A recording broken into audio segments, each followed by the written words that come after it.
માલના ગાડાની રાહ જોવા લાગી. એટલામાં એક ઘોડનું ગાડું આવ્યું. ભટુડીએ રસ્તામાં બેઠેલી જોઈને ગાડાવાળાએ કહ્યું, ભટુડી માર્ગમાંથી ઉઠે.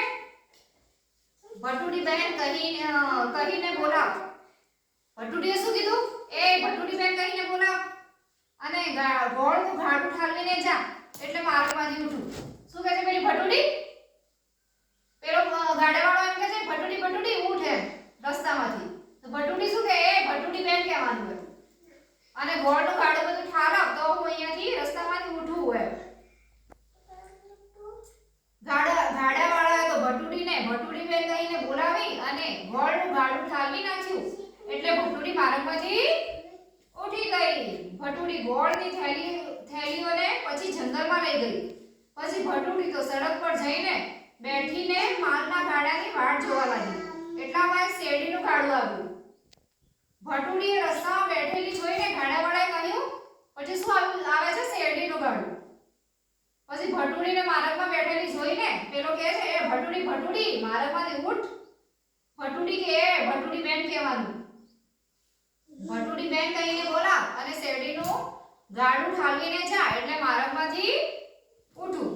ગાડાવાળાએ તો ભટુડીને ભટુડી બેન કહીને બોલાવી અને શેરડીનું ગાડું ઠાલવી નાખ્યું અને પછી ભટુડી તો માર્ગમાંથી ઉઠી ગઈ.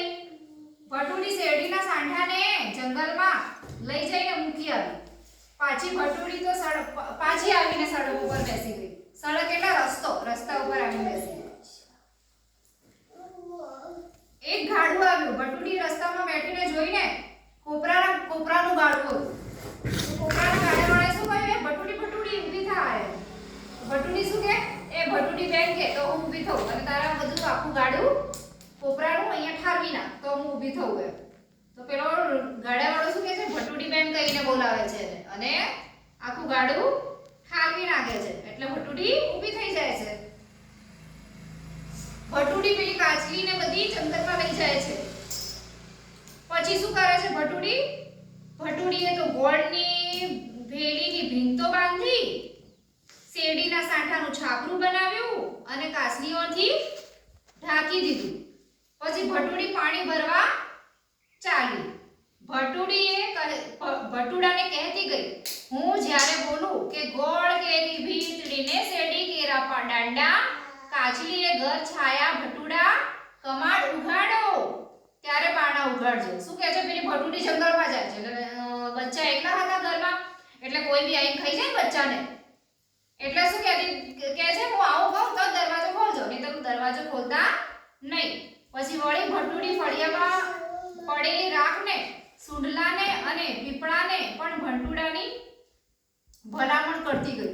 આજુબાજુ બી કહેતી ગઈ કે ભાઈ મારા ભટુડાનું ધ્યાન રાખજો. આ બધી વાત એક વાદ ભીત પાછળ ઊભો સાંભળતો હતો. ભટુડી પાણી ભરવા ગઈ. પછી તે બારણા પાસે આવીને ઊભો રહ્યો અને બોલ્યો, ગોળ કેરી ભીતરડીને શેરડી કેરા દાંડા, કાચલીએ ઘર છાયા ભટુડા કમાડ ઉઘાડો. ફળિયામાં બેઠી હતી તે રાખ કહે, એના ભટુડા બારણા ઉઘાડશો માં હોકે? એ તો વાઘ છે. પછી વાઘ રાખને દૂધ નાખી આવ્યો અને વળી બોલ્યો, ગોળ કેરી ભીતરડીને શેરડી કેરા દાંડા, કાચલીએ ઘર છાયા ભટુડા કમાડ ઉઘાડો. ત્યાં તો સુંડલો કહે, ભટુડા ભટુડા કમાડ ઉઘાડશો માં? એ તમારી માં નથી, એ તો વાઘ છે. ત્યાં તો વાઘ પાછો પેલા સુંડલાને ઘર દૂર મૂકી આવ્યો અને પછી બોલ્યો, ગોળ કેરી ભીતરડીને શેરડી કેરા દાંડા, કાચલીએ ઘર છાયા ભટુડા કમાડ ઉઘાડો.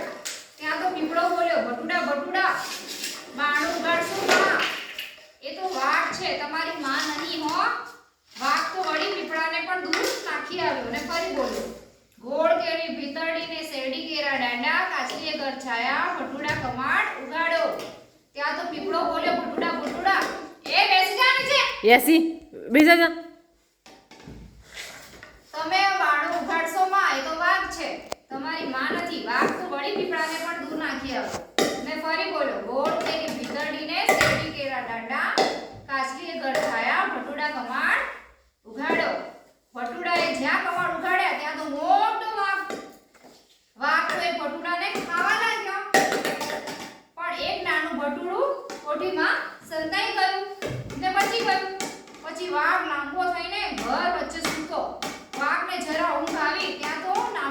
કોઠીમાંથી નીકળી બા પાસે પહોંચી ગયું ને તેને બધી વાત કરી.